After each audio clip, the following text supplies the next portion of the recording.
I personally think the strongest positional group in this year's NBA free agent class has to be at the power forward position. You have some all-stars, you have some big-name players, you have other good role players as well. To me, talent at the top and the amount of talent at the top and that talent at the second level is what sets this power forward class apart from the rest of the other positions in this year's NBA free agency period. And this will be an interesting power forward class to watch in free agency, especially at the top.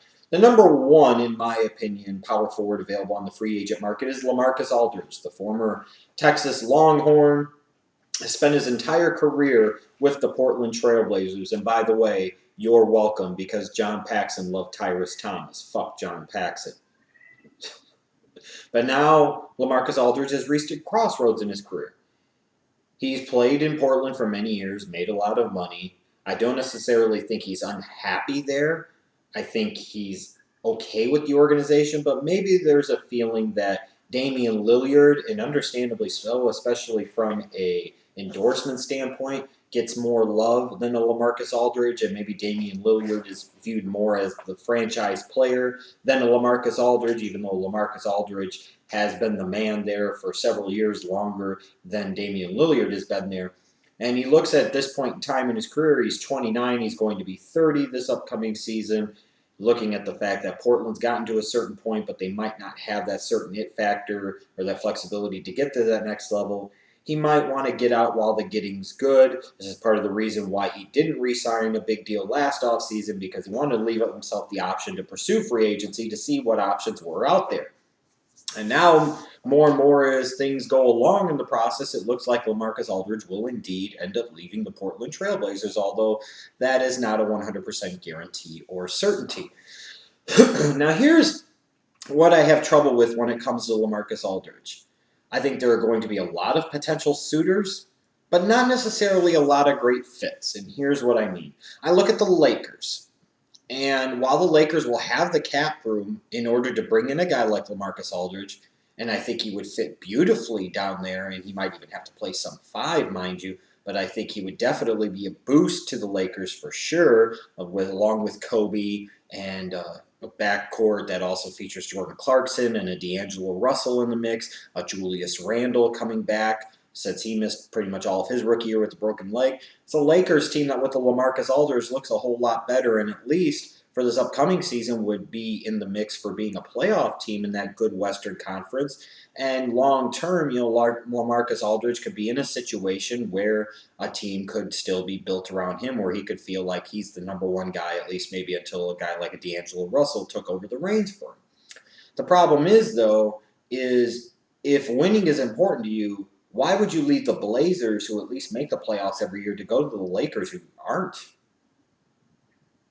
The money's available and the fit is good from an on-court standpoint, but he's got to play with Kobe for a year, and that's challenging in and of itself. And also looking at the fact, too, is just that you're taking a step back. It's a downgrade, not even a lateral move in terms of, where your team would be positioned in the Western Conference. Then I look at the Dallas Mavericks. There's been a lot of talk about a Dallas area kid like LaMarcus Aldridge wanting to go back home to the state of Texas, which is why you've heard about all three of the Texas teams, San Antonio, Dallas, and Houston, all being on the list, all being potential teams of interest, all teams that are interested, very interested in him. But I look at the Dallas Mavericks, and to me, it almost seems like they would be more in on going after a guy like a DeAndre Jordan. It would be a way to improve their defense down low, upgrade over Tyson Chandler, while at the same time diminishing a Western Conference rival like the Los Angeles Clippers. To me, I could see them being more in on DeAndre Jordan and then LaMarcus Aldridge. So while he might want to play in a Dallas or play in the state of Texas, I just don't see where the fit is. And I'm not sure they can give him as much money as the Blazers or even the Los Angeles Lakers. San Antonio Spurs, more of the same. Yes, it would seem like there would be a great fit there. I think he could play alongside Tim Duncan. And then long-term, he could be there with Kawhi Leonard and even still a Tony Parker. And you've got potentially a championship contending team. But then again, at the same point in time, is it really going to be the best situation for him? Is he going to really want to play in San Antonio? And, Is he going to be able to mesh with Greg Popovich and their style? I don't really know. And then the Houston Rockets, they would have to get very creative and lose some of their pieces in order to clear up the cap space necessary to bring in a third guy like a LaMarcus Aldridge, who would fit nicely in the front court next to Dwight Howard because of their contrasted styles. But again, for that big three, are you confident a big three of James Harden, LaMarcus Aldridge, and Dwight Howard is going to win you an NBA championship? Might get you close, but I don't think it's enough to get you there. And the amount of depth you would have to sacrifice in order to make that happen just doesn't seem to make a whole lot of sense either. And again, Portland can pay him more money and a lot more money long term than Houston can. So from a financial standpoint, I just don't really see where it makes that much sense for LaMarcus Aldridge to leave. Now, maybe money is not the most important thing, and he wants to start over and go to a different situation. To me, one situation that would make sense might even be Toronto. I know he supposedly has a visit set up with them. That would almost make some sense. He'd get into a different conference in the Eastern Conference, where his path to the NBA Finals will most certainly be easier. He's got a good team of talent around him there with guys like DeMar DeRozan and Kyle Lowry. Now, sure, the Raptors would have to get very creative and do a lot of things to be able to afford a guy like LaMarcus Aldridge. And then you're talking about you're losing even more money because you're playing in Canada. And it's different than playing in the States from tax purposes, what have you. It's just, while everybody just assumes that LaMarcus Aldridge is leaving Portland, I just really question why he would want to leave Portland. I don't think any situation is that much better off if LaMarcus Aldridge goes to it than if he just stays in Portland, and he can make more money playing in Portland. That's just me.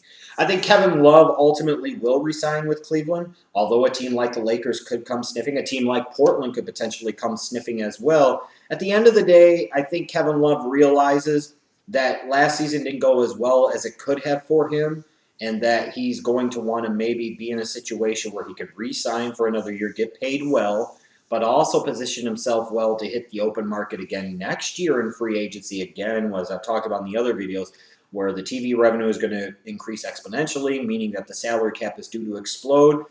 The best situation for Kevin Love, if he wants to play out his cards long-term, is to stick with the Cleveland Cavaliers for another season. I think ultimately he will. Draymond Green is a guy that made himself a ton of money this offseason, and a lot of people assume that he's going to get max money, and he might or close to it. But ultimately, do you really believe that the Golden State Warriors are going to let him go? And frankly, if any other team was willing to offer him max or close to max money, I think they're kind of foolish, because he's not going to produce that level of production that you would need to justify that max contract that you would offer him. The only team where he could come close to living up to that max contract billing is the Golden State Warriors because of the pieces around him and because of how they utilize him in their system. One name that could possibly be on the move, although I don't think it's very likely, is Paul Millsap of the Atlanta Hawks. There's a possibility that he could end up going back to Utah. Maybe they get creative and they decide they want to part ways with a guy like, let's say, a Derek Favors. And they bring in a Paul Millsap in part to help bide some time, and maybe they feel that a guy like Trey Lyles can play a little bit of a bigger three where they could flip Hayward some to the two. I don't really know. There might be some mutual interest there, but I ultimately do think that he'll end up staying with Atlanta. I think he likes the fit. He became an all-star there this year. I think it makes sense for all parties involved to stay there. Tristan Thompson is going to be an interesting name to watch as well, because here's a guy that a lot of people assume and believe, and probably rightfully so, that he made himself a lot of money in this playoffs, especially once Kevin Love went out, and he really made himself some money in the NBA Finals with his defensive presence down low as a shot blocker, and especially as a rebounding presence, most notably as an offensive rebounder. And you're talking about a guy that's 24 years of age, that's 6'10", 6'11", so he's got size, and he brings some valuable commodities on the defensive end to an NBA franchise, with an offensive game that sometimes gets kind of swept under the rug, in part because of some of the pieces he's playing around in Cleveland. However, while I anticipate at the end of the day the Cleveland Cavaliers are going to re-sign him and they're going to pay him big-time money, I don't necessarily get why. Now, if they bring back Kevin Love for one season, and then after next year he leaves via free agency, then signing Tristan Thompson to a long-term deal where he's making $15 million a year makes more sense. Now, me personally, I have a bit of an issue paying a guy like Tristan Thompson $15 million a year when, yes, he's a really good rebounder, especially an offensive rebounder, and he's a decent shot blocker. When he doesn't really provide you that much on the offensive end, even though I think there's a little more potential to do more of that than what he's been allowed to show, especially this past season. But he's a guy that's not really a good defender, and in particular, a horrible, horrible help defender. If that's what you're going to get paid to do, then you need to be better at it than what Tristan Thompson is. If you're going to be a rebounding and defense and hustle type of guy, then you need to be great in all those areas. And frankly, I don't care what anybody says, Tristan Thompson is not that great of a defender, especially a help defender. And if you watch the NBA Finals, you saw this play out time and time again, all throughout the playoffs, frankly, how many times Tristan Thompson blew a help assignment. Are you really going to want to pay big money to a guy, and especially this upcoming season doesn't make a whole lot of sense if you do keep Kevin Love for at least one more year, to sit there and pay that guy that much money when you know that you've got Love and Mozgov will probably be the starters at the 4 and 5. You'll have Varejao coming back off of injury. They'll want to give him at least 15 or 20 minutes a game, especially with the contract that they're paying him unless they trade him. Knowing that in a perfect world, you're not going to give Tristan Thompson more than 25 to 28 minutes a game. I mean, I've heard some crazy talking about close to max money for a guy who might only play 25 to 28 minutes a game. This is where we start to get into the stupid season of the NBA. Now, however, again, as I mentioned, if they bring back both Kevin Love and Tristan Thompson, but Kevin Love is only there for one season, and then he leaves to get a big deal somewhere else where he could be the number 1 or number 2 guy, and you've re-signed Tristan Thompson for the long term, and that salary cap goes up as much as anticipated, that $15 million a year figure or so doesn't look as bad as it would right now, because right now, frankly, it would look kind of pungent. Though this is not all in this class. Again, you've got some good role players. Josh Smith, I thought really, really played well in Houston. Seemed like him and Dwight Howard clicked. And, at the end of the day, with the talk of like Houston wanting to go after LaMarcus Aldridge, I think it makes more sense, frankly, for them to retain Josh Smith. They kind of play a carefree, jack it up whenever you feel like it system. Josh Smith is a perfect fit for that. David West, I expect to end up with somebody like the Knicks. Here's a guy who isn't the same player he once was, but he's a really good leader, a tough physical type of player, a guy that's a decent passer and can hit the mid-range jump shot. And when you think about power forwards in a system like the Triangle, David West would be that perfect guy for an organization that would need a lot of what he brings to the table.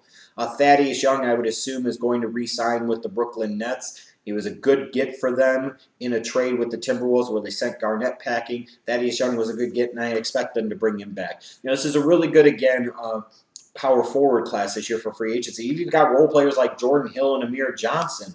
They might not be the best players in the world, but they're guys in the right situation in the right spot. Could be a good fit and could bring something to the table.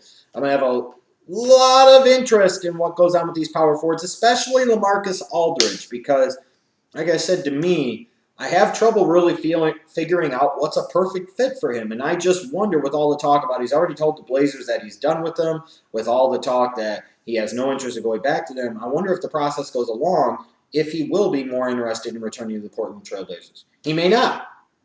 Money might not be the only factor. Because clearly if he leaves the Blazers, it wasn't, because they could pay him more money than anybody else with having his bird rights. We'll see what happens with this whole entire power forward class, but most notably of all, LaMarcus Aldridge.